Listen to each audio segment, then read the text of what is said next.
Well, good morning, good afternoon, good evening, wherever you are in the world. Today, we are here live with Co-working Live with Red Worldwide, and I'm Dr. Patience Jackson Rose, and I'm excited that you are here with us today. Today, we are going to be talking about the Agile leader and its role for people who are in the position of an executive or a business owner, an entrepreneur, or a person who is just learning to take on the role of leadership. And so this is a very, very important skill set. We want you to really take some notes today and just see how you could begin your path to becoming more agile as a leader. But before we get started in this today, I want to remind you that we do have resources to assist you as you're learning some of these skills that we have been talking about. Red Worldwide is an educational support services company, so we do provide a lot of educational resources. So if you find something that we've been talking about in our previous broadcast or something that you see today, and you are interested in having access to it, remember all of these videos are in a uh, you know, curated list, okay, if I can say it that way, on our podcast on YouTube. And you can also go to our website, redworldwide.org, and scroll down to the middle of the page, and you'll see Co-working Live, and you'll be able to click there, and you'll see the list of videos. There's over 70 videos there. We are very excited about, keeping this catalog of material that you will have to go back to and as a resource. It's free, so we want you to take advantage of our complimentary offerings. We also have newsletters that we post there that are free. If you would like to be able to take advantage of those newsletters, please sign up on the website. We don't send you offers for things, that are outrageous or anything like that. That newsletter is specifically designed to add value to your business, not to get you involved in some other kind of relationship there. So please, take advantage of our complimentary offering there. And then we also post our ebooks that are available to you. We try to post 3 every quarter. And so sometimes we're able to get in there 3 a month, in a quarter. And if that's the case during a time that we have a lot more time to do postings, you get a bonus. So, but they're free there on the site. So please take advantage of that. We do want to make sure you know that you have lots of resources. We have classes. There's some that are low cost, some are no cost, and then there's some that are at a cost. But we, do try to provide quality material for you as a business owner so that you have the ability to do business better. But with that said, Javon, I want you to roll our video. We have a little intro video because we want you to understand what agility is and how it works for people who are a leader in their company.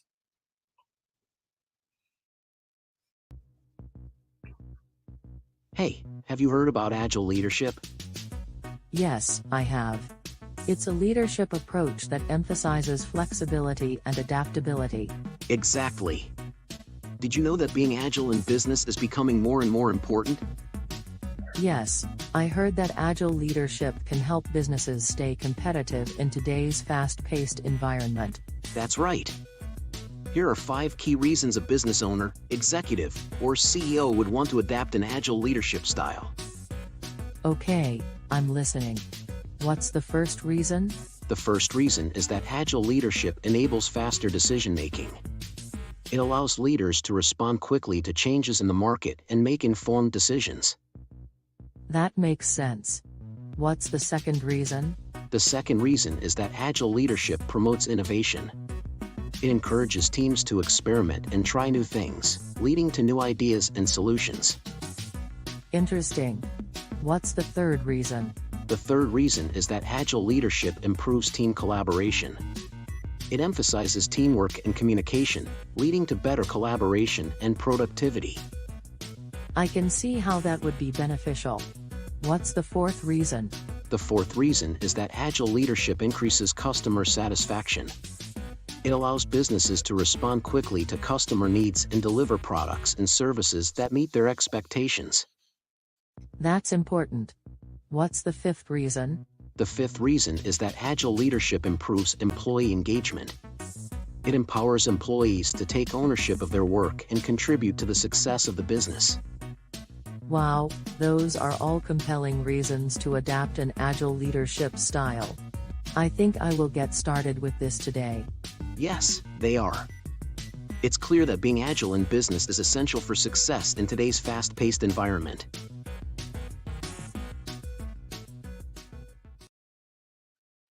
Okay, well, I just want to thank our little AI assistants for sharing that information with us today. But, I find that, a lot of times we are able to learn new skills in different ways, by presenting them differently. And so I love sharing, from that perspective because it gives us a way of seeing it and, kind of changes things up a little bit. But what I want you to know is that every one of those reasons that he talked about are reasons that you should consider becoming a more agile leader. And I would say this, about this particular type of change. This is not something that happens immediately. It's an overtime, kind of process because, you've been doing it the way you've been doing it. And sometimes, when we do things a certain way, we get used to the I don't know, we get used to our own path that we've been, traversing. And having the leadership change, will mean that every time something new occurs, you will have to adapt your previous responses, previous propensities for doing things a certain kind of way to using this style. So I don't want you to get I don't want you to get frustrated if you start going down this path and something doesn't quite work the way you wanted it to immediately. I want you to understand that this is a process, and the process itself is one that we, have to learn, patience concerning. And so let's kind of look at the slides and talk about agile leadership and what it would mean to make some changes, in your establishment. Okay, first slide, please. Okay, so I love this beautiful picture here. We see the gentleman, he's in his business suit and he is, setting sail. I mean, he is getting ready to, go, on a journey, a voyage. And we see that, when we're talking about navigating change with confidence, it is something like that. It does, give us the feel of being on a journey or going on a voyage and having, the responsibility of, you know, steering the boat. You are not someone who's standing off on the side, making changes and watching things happen. You are right there in the process. So you are on the boat, okay? You're steering it and you are taking responsibility for the leadership of these wonderful people that are on your team, and the I guess I would call it the journey itself, is although I talk about journeys, in a different way than others many times because I talk about them being an ever-changing landscape. And if you can imagine that you're walking down the street and as you're walking, every at every turn, things just change, and that's literally how it happens in business. Sometimes it's the same for, shorter periods of time, but because things, happen differently in our markets, things happen differently in industries. Technology is changing so quickly. So as you're steering this boat and you're, going across these seas, sometimes, there are different types of conditions that can affect you. And it would require for you to be able to swiftly adapt to pivot strategies so that you can guide your team through uncertainty. And unwavering, confidence has to be yours. You got to be in a position where you believe and you emit that belief, that you will definitely arrive at your destination, but you have to have creativity. You got to be able to have some speed, okay? And when you are moving about in the business landscape, because some things happen without your knowledge and they happen so quickly that you just are not available, well, I won't say available, you're available, but the changing dynamics sometimes helps to make it such that you may not be able to move, the way that you normally would if you had a lot more time to make a decision. And so we're going to talk about what you can do to equip yourself. How do you have this agile leadership, acumen, okay? And how do you put it in your toolbox and your arsenal so that you can, move about with this skill and people can see what you do and then they can begin to take on the same type of skill set, with, I would say with excellence so that, they will also be able to lead the people that they are leading. So let's talk about what agile leadership is. In truth, next slide, please. Is the capacity really to rapidly and effectively adapt. You have to be able to adapt to circumstances that shift, and they shift without your permission, okay? While maintaining a laser focused long-term objective. You got to see the end game. And some of you who have coached with me, who might be watching this, you've heard me talk about focus on the end, focus on the end. You can't get stuck in what is going on right now, and you have to, if you've been in our backwards business planning workshop, you know that we talk about the fact that we look at the end result and we course our path back to your day one.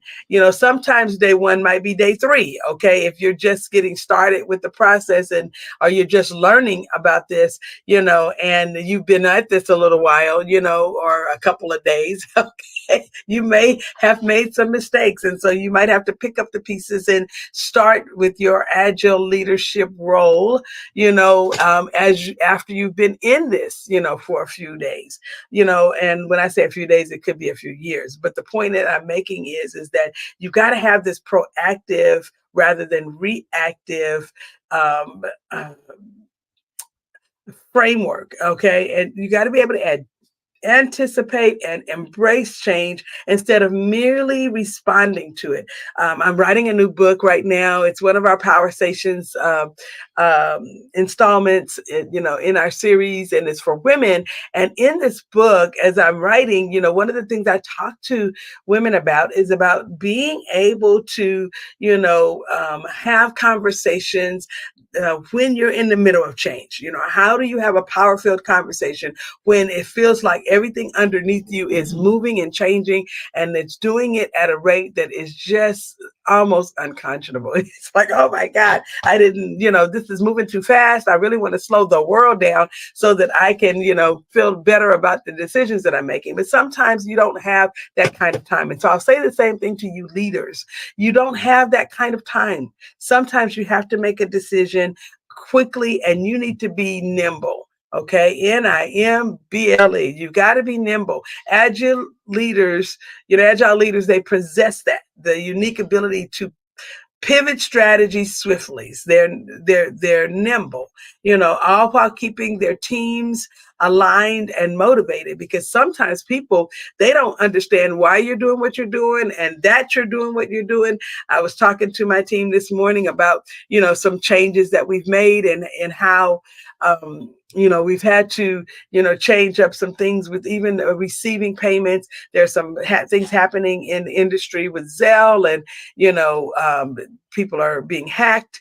And so, that had calls for us to have a tighter knit strategy on how we do things. We remember when there was a big issue with people cloning cards, and that happened, not that long ago. Okay, where we were the subject of such of a situation where someone cloned our cards, and they got access. They got inside of my computer, and they were able to get access to some of our credentials. And in doing so, they took money, and the bank had replaced a lot of it. But unfortunately, the way that they did it, it left us with big gaping holes, thousands of dollars that we had to recoup, and we had to, we had to go through a few things. We lost some of our credibility because of that, and we had to regain that credibility. And so it was so important that in those moments, as soon as we realized what was going on, that we were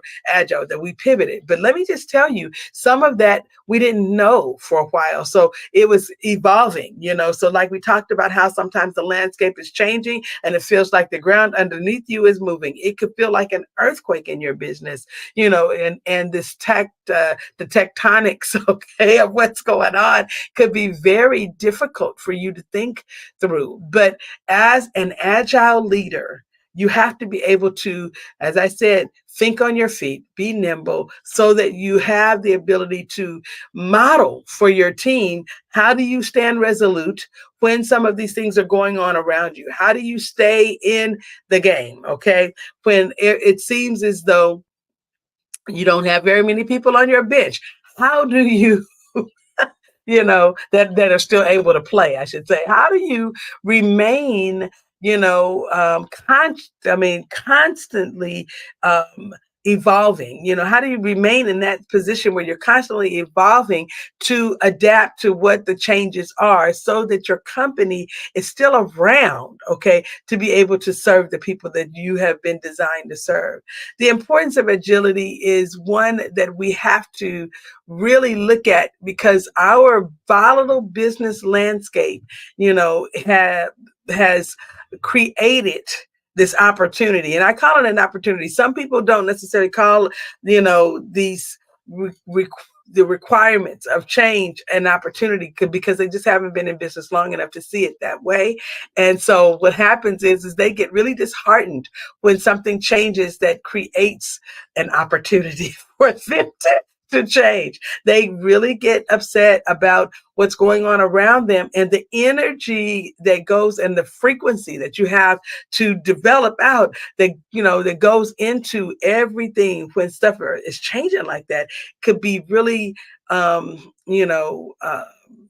affected if you yourself are not in a position where you have this breakneck speed, in making the changes. Crises can emerge, and they come without warning.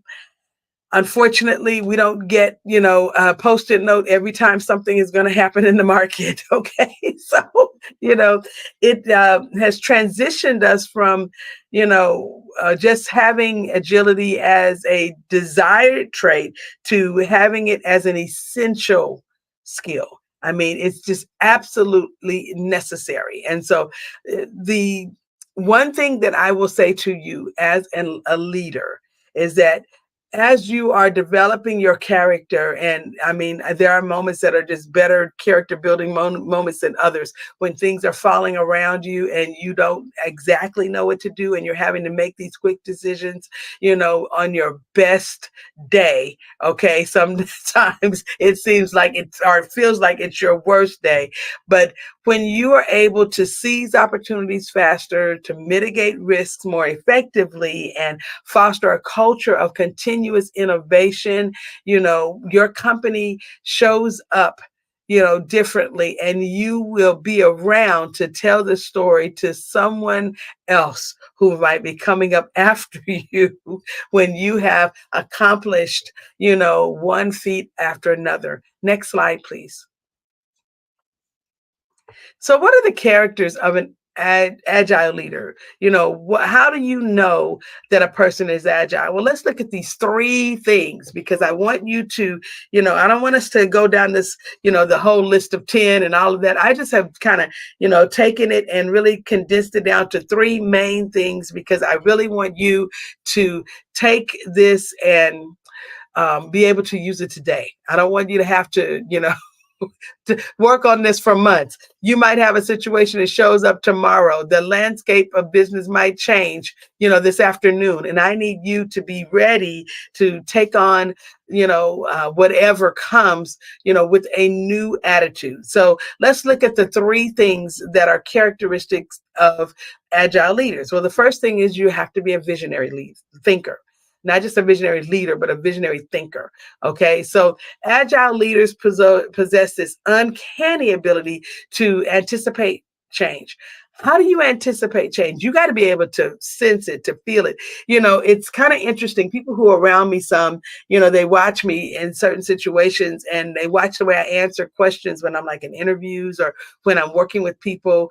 I've heard someone who's been on, when sometimes I'll have two or three people on a session, and I'm working with one person mainly, but their insurance professional might be there, or their accountant might be there, or maybe their tax professional might be there. And I hear them say things about my ability to respond to the question that the client has asked. And so one of the persons was like, how do you know it's like you're so quick to get the answers. I mean, we see you doing stuff. We don't know what you're doing. You come back with this answer. It's like, gosh, I would have had to go to college to figure that out, but it's a skill set that I've developed, in how to research things quickly, how to go to credible sources, how to package it, how do you present it, and how do I do that in, I don't know, 60 seconds or less. Okay, not quite 60 seconds, but, because sometimes I have to tell people that I'll get back to them, but I try to have an answer, at least a preliminary answer, for them within the 2-minute range, so that they feel that there's an ability for us to go and really speak to their specific situation later, but at least give them the, best case scenario, or the best opportunity, from whatever the code is, the commercial code or tax code or whatever we're working with at the time. Well, and this is the same way, when you're faced with a situation and it happens like, right then, and you're having to look at, okay, what is happening and what do I need to be doing and what should my team be doing? Those are the kinds of things that go on in my mind. So I'm thinking in a visionary way, and I'm anticipating what some of the issues might be, okay, that if I did this, what could the outcome be? If I did this, what could the outcome be? And we'll talk about that in a few minutes. But I'm just saying that's what's going on in my mind. And then I even jot down in my little journal on my tablet, okay, if we went this way, this is what could happen. If we went this way, this is what could happen. Which is going to be the best scenario for the time frame that we're in. And so you're constantly scanning the horizon for emerging trends, potential disruptions, new opportunities, and that kind of forward thinking approach, it allows you to steer your organization proactively rather than merely reacting to the changes as they occur. I am a person that is not reactive. I have to tell you this, I'm not a reactive person. I'm not, I'm quick to make a decision, but I am not quick to just make moves in a reaction to something that occurred. I'll respond, but sometimes my response is silence and stay put. Okay. And so to some people that seems like it's not a response, but it really was a response. It was a response of, just standing still and allowing things to play out just a little bit, before we make a move, because it's sometimes in that, because of the opportunity that gets created because of whatever this thing is that's happening, by standing still while everybody else is scattering, there might be, the ability for you to take action in a situation, and you could gain clients, you could pick up you know, the fallout, okay, could end up being, a tremendous opportunity for you. You could rebuild right there while people were, scattering. Some people stayed. I mean, there are just lots of things that can happen. So having the visionary thought process that allows you to anticipate change and prepare for a future scenario, those two things, are the keys to visionary thinking. And they are the reasons why, a lot of companies have stood the test of time. And then having the decisiveness with flexibility. Some decisions that you make, you have to still be flexible in the decision. You made a swift decision, but in that decision, you see that you may need to make a different decision. So you have to be open to another course of action, because sometimes that course of action can be a course correction. And so for that reason, you cannot, just get, so rigid in your decision making that you don't plan for, other changes that might happen. I talk about earthquakes and how, you might have an earthquake, but right after it, you've got an aftershock or a set of aftershocks. Those aftershocks, can create sometimes more damage than the earthquake itself created. And so you have to be in a position that if you made a decision to move underneath the table and the aftershock happens and the table collapses, okay, you've got to be able to get out from underneath the table, And so, I mean, I'm looking at it from this standpoint because I live in California, or I lived in California for many years. And, I was raised in California. And so, we had a lot of earthquakes, and I learned a lot of lessons from earthquakes, trust and believe. But the thing that you want to know is that the application that I'm saying, this rapidly changing environment that, happens, in business, it really does give you the ability to, understand, how you move about, because it's sometimes perfect information is not available. You don't have all of the intel at once, and so you have to make informed decisions, and those decisions are going to be on a continuous information process. You're continually getting more intel, more information, and as you do, you're going to have to be quickly adapting, and pivoting with the new data as the circumstances change, okay, or as they emerge, as I have here. All right, and then you have to empower your team. Sometimes it's not important for you to give everybody all the information up front. You just can't do it. You may not even have the time, because things are happening so quickly. You don't have the information system to get people play by play, but you have to empower your teams to the point of where they trust you. And when you do that, when they give or get the commands that they get, they are not questioning your leadership. And even if they are, they're still moving forward with the questions. They're knowing that she's going to give me the answers, or he's going to give me the answers, or not. The answers might not be important, okay? Because sometimes the answers are not important, right now. And later, as we dissect everything, then their answers might emerge inside their own mind. They might be able to see that. And so you have to build an autonomous unit, capable of making quick decisions themselves. And when they see you do it, and then they can kind of dissect the way that you did it, when you begin to give them, the strategies that you're using as you're adapting to change, they can now be trusted to do the same without the constant oversight that some people who micromanage, are in the process of doing with their companies. You have to be in a position where you can delegate authority.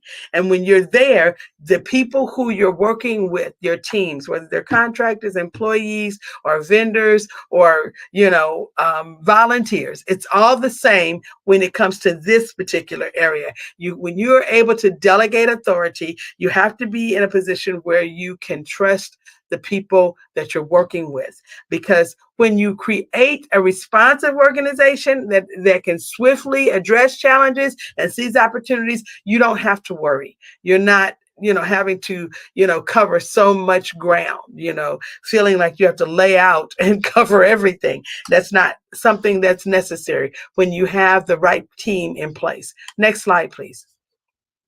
All right. So, what is the agile leadership mindset? What is it? Okay. If when we're looking at it, I love this slide because it's such a beautiful display of, the cloud of things that could be happening, and then you see this guy that's on this path, and he's walking into whatever he has no clue. Okay, of what is going on per se, in front of him, but he's moving forward as if, there is not going to be an obstacle ever in his path. And so agile leaders view change, they don't view it as a threat. Okay. They view it as a gateway to innovation and improvement. And that's one of the key things, when you have an agile mindset, you are seeing things differently. I mean, I am thinking about our um, departed friend Steve Jobs, okay, who coined the phrase "think different." And when you're in a position where you have that different mindset, where the perspective that you have is one of, okay, this is not the end, this is a beginning of something. Okay. And so when you can see it that way, your environment is thriving. It's, always going to be, a opportunity for these reframing moments. Challenges are going to become opportunities. Changes are going to be opportunities. Okay. Agile leaders inspire their teams to approach change with enthusiasm and creativity. Then the other thing is the agile leadership mindset is one of continuous learning. It doesn't stop. You got to be in a commitment to have this ongoing ability to, acquire new skills and knowledge, but be willing to unlearn outdated practices. If stuff is not working, then you need to ditch it. Okay. And be careful about holding on for things too long for nostalgia purposes. This is part of what makes us, this is our brand. You can rebrand. You can actually take those things and stand on them as foundations, but, understand that agile leaders cultivate a growth mindset. Okay. Constantly looking for new insights, new approaches, and enhancing their leadership effectively. Okay. Um, and being effective is more important, okay, than being right some of the times, because sometimes, we go over or we over emphasize, I've got to be right, I've got to make sure that this is the right move, for our company. But when you get down the road, sometimes what you thought was the right move turns out to have been a cog in your wheel. So understand that being effective, you know, prioritizing your efficacy as a leader, okay, is more important. Letting people know that, hey, I don't have all the answers today. And what was right yesterday may not be right for us tomorrow, because our landscape is changing and we have got to adapt. Okay, so having the adaptive thinking going forth in your mind is going to really um, give you the strategy to fit these new contexts that are coming forward. It helps you to remain flexible in your approach, and it gives you the ability to be ready to abandon plans that no longer serve your company well, because sometimes the plan doesn't serve well. And when it doesn't serve well, it doesn't serve at all. Okay. And so I need you to be understanding that in this moment, yes, I did say be understanding. That means that this is a future perfect kind of situation. I need you to navigate complex, ambiguous situations with confidence. Even though you may not always know where you're going, you know what your end game is supposed to be, but if it changes, it's okay, because some things are no longer relevant. And when they are not relevant anymore, then that means your customer may need something different. And that gives you an opportunity to provide them with something new where you can serve them better. Next slide, please. So how do we cultivate agility as a leader? How do we cultivate this? Next slide.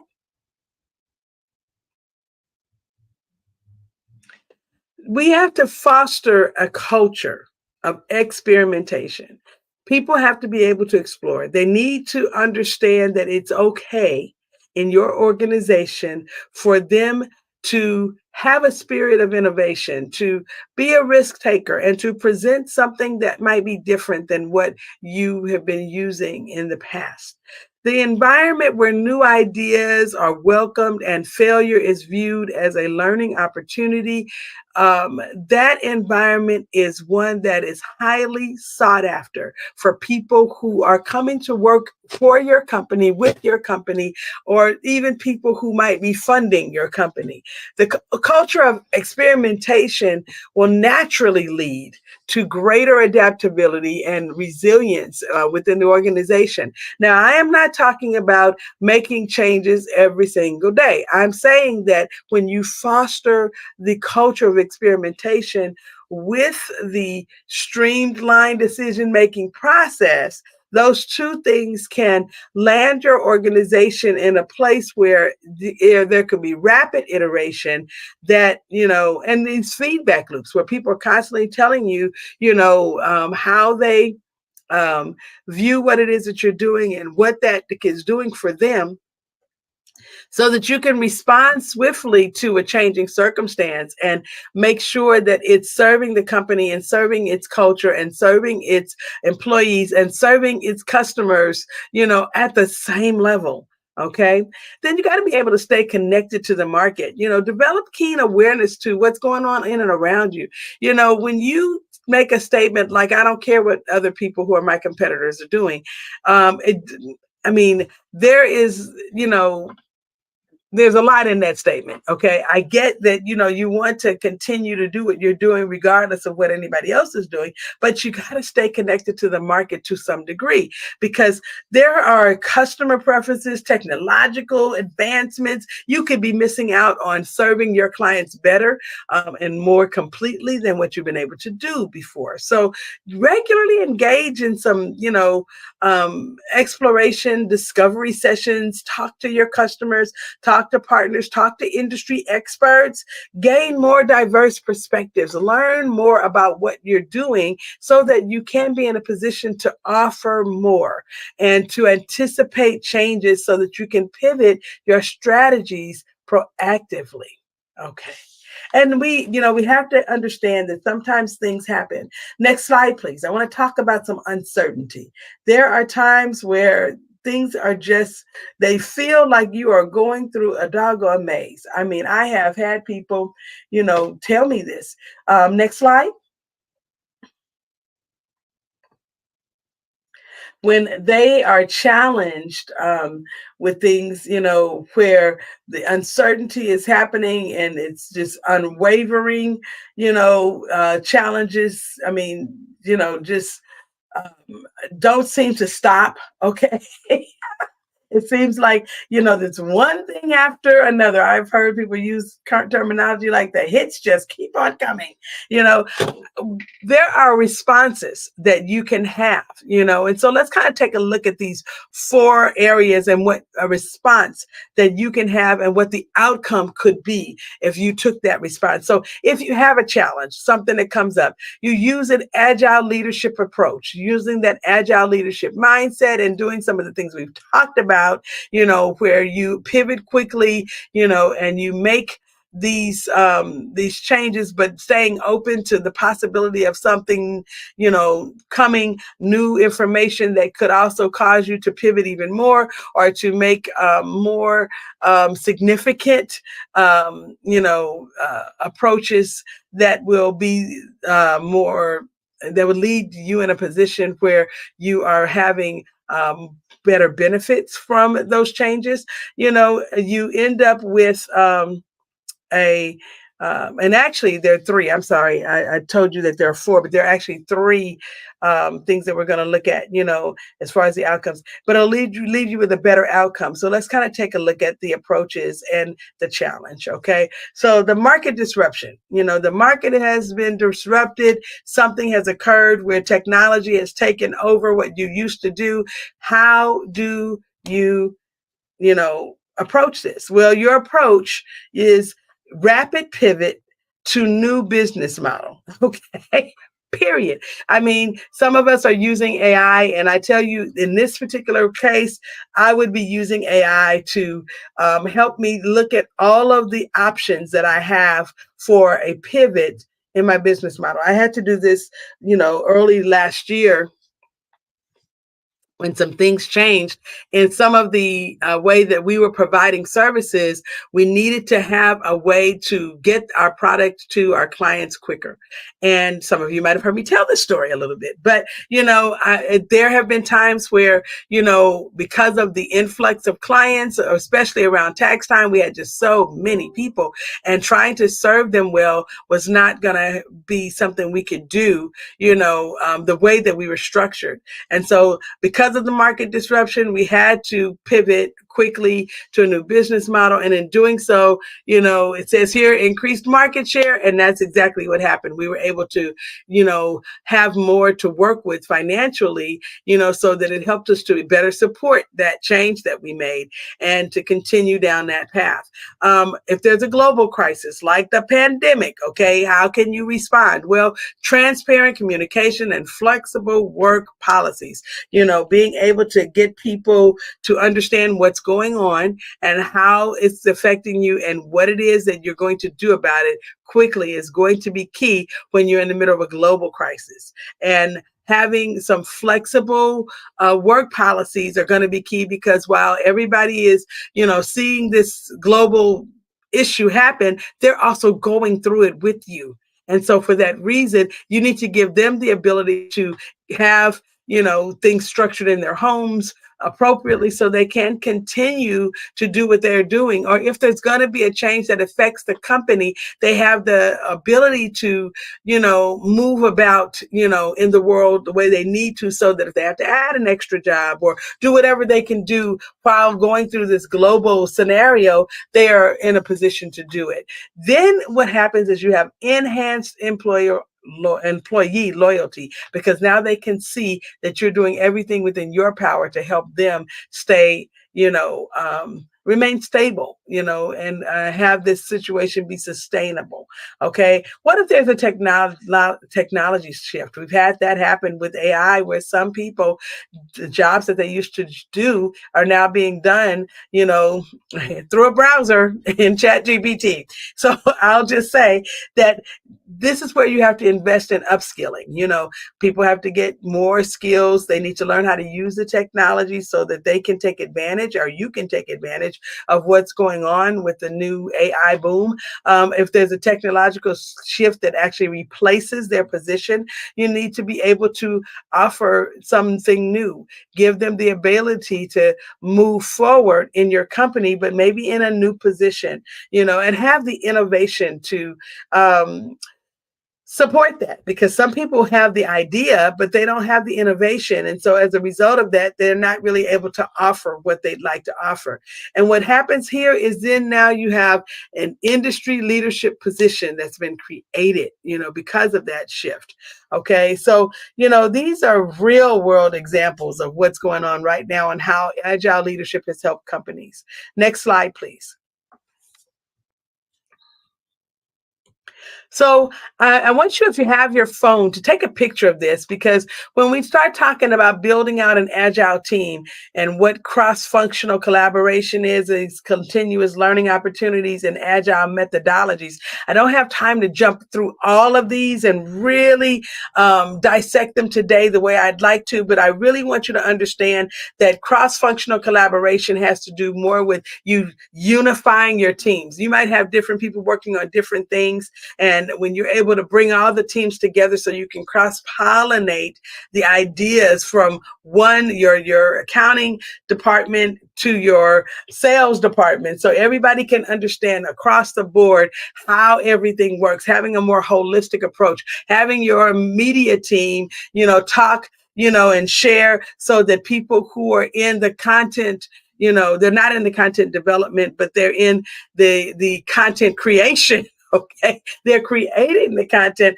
but they may not be developing out all of the media assets. They can kind of understand how things work, for the media group. These cross-pollination activities are very important, inside of the company. And then having, again, more continuous learning opportunities where there's ongoing training and people are constantly able to go to LinkedIn Learning or wherever you have them going. If you have your own courses, that you're producing courses, new courses, that they're able to have the ability to get these soft skills they need so they can continue to make your team, have your team have the level of continuous improvement that they need so that the culture of the company is one of improvement, always improvement. Okay. And then agile methodologies, how do we implement the methodologies beyond just the IT department? Okay.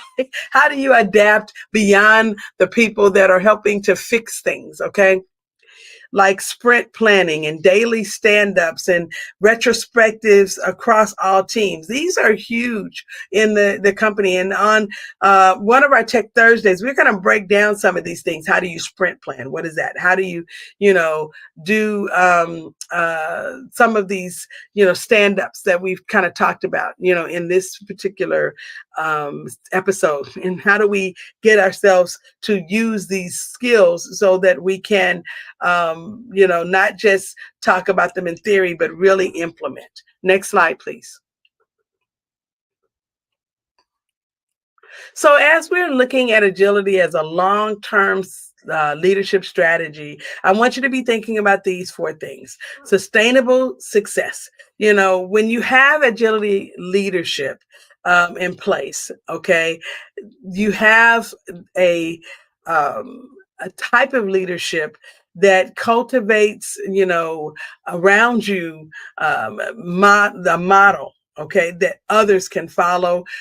It gives the environment, it gives the way for people to see an environment that is able to, be moving and fluid, not one that gets stuck so that if there is a problem, there takes a long time for it to be solved. I've been in organizations that are like that, where everybody knows there's a problem. We just keep tripping over the problem and nobody has done anything to fix it. And years go by and people quit and it's just awful. And so when we have the agile leadership model, because people see that we are paying attention to what's going on in our organizations, we are addressing things and we are moving in a way that is fruitful. Maybe they don't agree with all the way that we moved, but the reason we moved, but the fact that they see the effect. Like I tell people all the time, you might argue with me, but you cannot argue with my results. Okay, I may not have done it the way that you thought I should have. However, the fact that I did it made good sense, to me and to all of those who are the customers on the end of this. They received what they were supposed to receive with excellence, and that's what matters, okay? And then it also positions you, when you have that agile leadership strategy, it positions you to be able to have a competitive advantage. Your unique value proposition is bright and shiny when you have that agile leadership style, because you can gain a significant competitive edge when you are able to respond faster than other people in the market. And I want to tell you that having that dynamic, forward-thinking, environment in your company is sometimes what causes people to choose you before they choose others.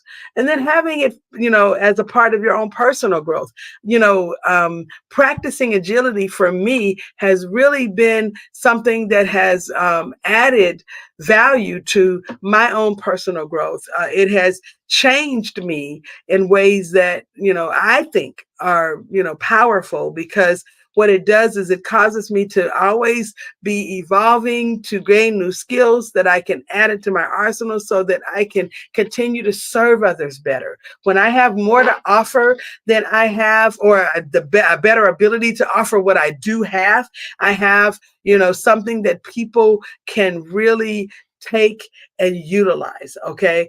And they can use it for everything that it's worth. And so it's important, because I live for the benefit of others, that I'm constantly growing and constantly having new things to share. Well, this is kind of a call to action moment.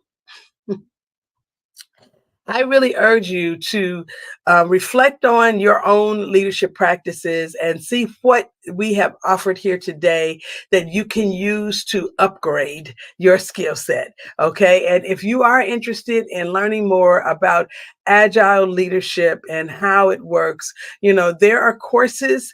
We can steer you in the right direction, to get some certifications, because being agile does come, if you decide to do it, some formal education, you get certifications for that. Okay. It's something that you can post on LinkedIn, but it's also something that you can say to people, I have taken, gone the route of getting my leadership, highly focused on being, agile, and taking on this new skill set has given me the ability to have something better to offer, so embrace this new concept. And, if it's new to you, and if it's not new to you and it's something that you just haven't been using, but you've known about it, please take this time to slow down long enough to put it in place so that you have a tool that can help to make your company, more open to change, and um, be all that it can be for its clients, its customers, and for you, okay, the company at large. Thank you for watching, and thank you so much for being with us here on Co-working Live with Red Worldwide. And we'll see you again next time.